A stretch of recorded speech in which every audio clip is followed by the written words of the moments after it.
Assalamualaikum warahmatullahi wabarakatuh. Semangat pagi. Apa kabar semuanya? Hari ini ketemu lagi dengan saya Ratri Parimta Lasmi dalam mata kuliah Akuntansi Manajerial. Nah, untuk kali ini kita akan membahas mengenai transfer pricing atau harga transfer.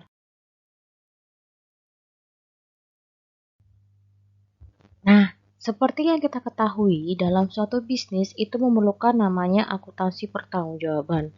Nah, bagi bisnis yang memiliki banyak segmen, itu dia ada punya masalah. Masalahnya adalah penetapan harga dalam transaksi transfer barang atau antar segmen dalam suatu bisnis tersebut.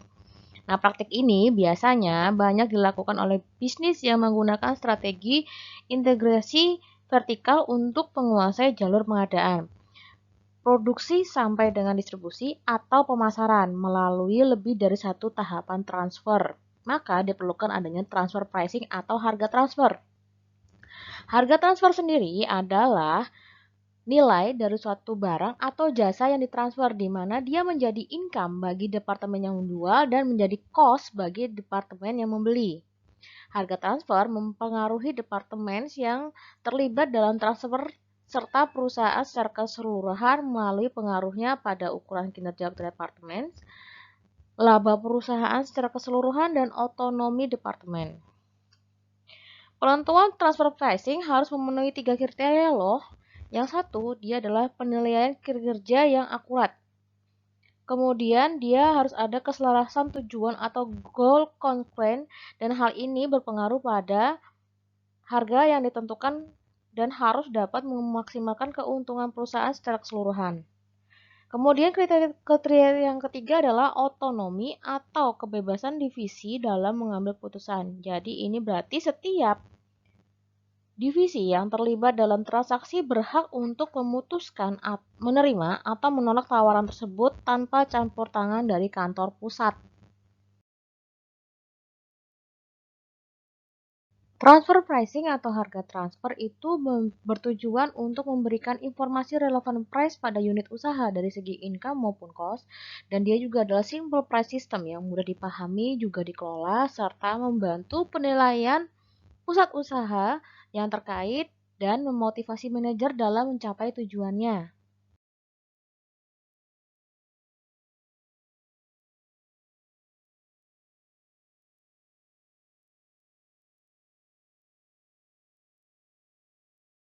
Oke, kita akan membahas mengenai transfer pricing method yang pertama, yaitu market price atau harga pasar.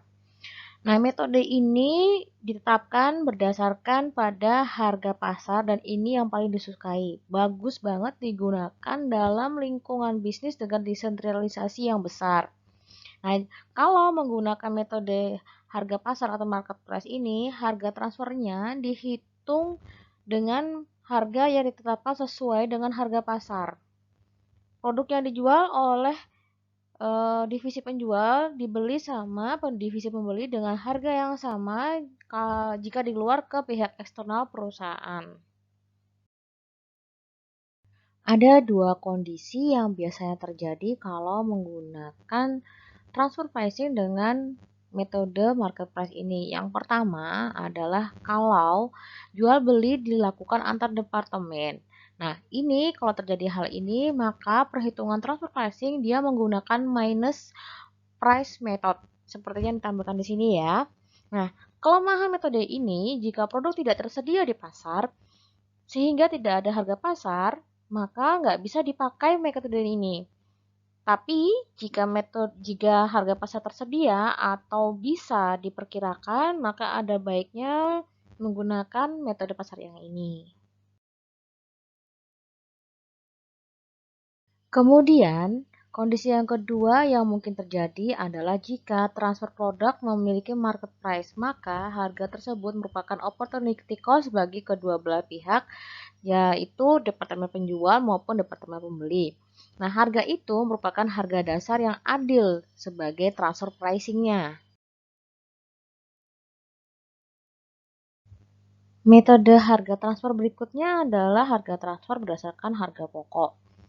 Nah, ini ditetapkan berdasarkan harga pokok yang bisa diterapkan dengan menggunakan dasar yang pertama adalah biaya variabel, yang kedua adalah biaya penuh atau obsession, dan yang ketiga adalah harga pokok ditambah markup. Nah, pendekatan ini banyak digunakan karena kemudahan dan kepraktisannya. Tapi di sisi lain, pendekatan ini juga mengandung beberapa kelemahan. Misalnya, dia dapat menyesatkan dalam pengambilan keputusan karena dalam pendekatan ini tidak terdapat mekanisme khusus untuk menyampaikan kepada manajer mengenai pelaksanaan transfer di mana segmen yang melakukan jual beli. Di antara segmen ya yang melakukan jual beli. Kemudian yang kedua, hanya departemen yang melakukan penjualan kepada pihak luar yang akan menunjukkan adanya perolehan laba. Departemen tersebut yang melakukan transfer kepada segmen penerima atau departemen penerima tidak menunjukkan perolehan laba karena biaya produksi departemennya sama dengan harga transfernya. Padahal dalam rangka pemerolehan laba tersebut sebagian pengorbanan sumber daya telah terjadi pada bagian atau departemen yang melakukan transfer sampai menghasilkan outputnya. Kelemahan yang ketiga, pendekatan ini lemah pada pengendalian inefisiensi biaya. Jadi begitu suatu produk ditransfer ke departemen berikutnya, maka total biaya departemen yang melakukan transfer dan departemen yang menerima produk akan bergabung menjadi satu dan hanya akan kelihatan sebagai biaya departemen penerimanya saja. Formula yang umum yang digunakan dalam harga pokok adalah harga transfer itu adalah sama dengan biaya variabel per unit ditambah margin kontribusi yang hilang dari setiap unit penjualan keluar. Kemudian, harga transfer metode yang berikutnya adalah metode negosiasi. Metode ini adalah penetapan harga transfer berdasarkan negosiasi antar dua pusat pertanggungjawaban, yaitu si divisi yang jual dengan divisi pembeli atau departemen penjual dan departemen pembeli. Nah,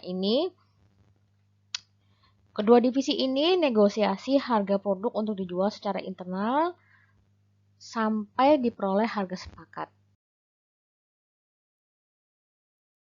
Contoh yang dapat kita pakai untuk metode harga transfer negosiasi. Jadi di sini ada PT Inaya ya. Inaya ini punya departemen suku cadang, mesin pemotong, dan dia akan menjadi penjual. Kemudian si pembeli adalah departemen mesin pemotong. Jadi kalau si departemen penjual ini dia hanya menjual kepada si departemen pembeli, maka dapat menghemat marketing and distribution cost dibandingkan dengan menjual kepada pihak eksternal.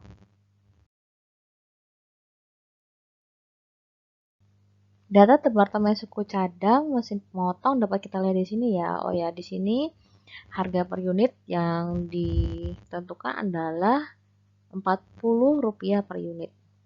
Nah, production unit per hari adalah 50 unit, sedangkan production capacity per tahun adalah 50 unit dikalikan 250 hari, maka dia jadinya adalah 12.000 unit per tahun. Selling price-nya dia adalah 500.000 didapat dari 40 dikalikan 12.500 unit.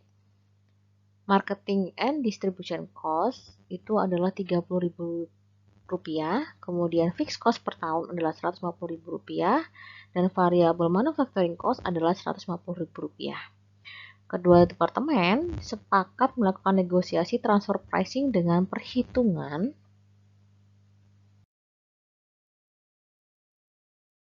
pertama adalah minimum transfer pricing antar departemen, yaitu Rp470.000 atau 37,6 per unitnya. Sedangkan maksimum transfer pricing adalah Rp40 per unit. Realisasi transfer pricing disepakati kedua pihak adalah Rp38,8 per unit. Jadi kalau harganya itu dipakai, maka laba laba departemen suku cadang adalah Rp15.000. Metode harga transfer yang terakhir adalah koordinasi atau coordination. Nah, metode ini dipakai ketika nggak ditemukan adanya kesepakatan dari negosiasi atau metode negosiasi yang sebelumnya. Jadi, diharuskan adanya arbitrator atau orang yang ditunjuk untuk mengambil keputusan. Pada kasus PT Inaya, transfer pricing yang semulanya disepakati adalah 38,8. Nah, ternyata kedua belah pihak itu nggak setuju. Maka arbitrator dapat menentukan harga lain. Oke, demikian tadi untuk penjelasan mengenai transfer pricing atau harga transfer. Atas kurang dari saya mohon maaf. Terima kasih sudah meluangkan waktu untuk menyimak penjelasan saya hari ini. Sampai jumpa minggu depan. Stay healthy.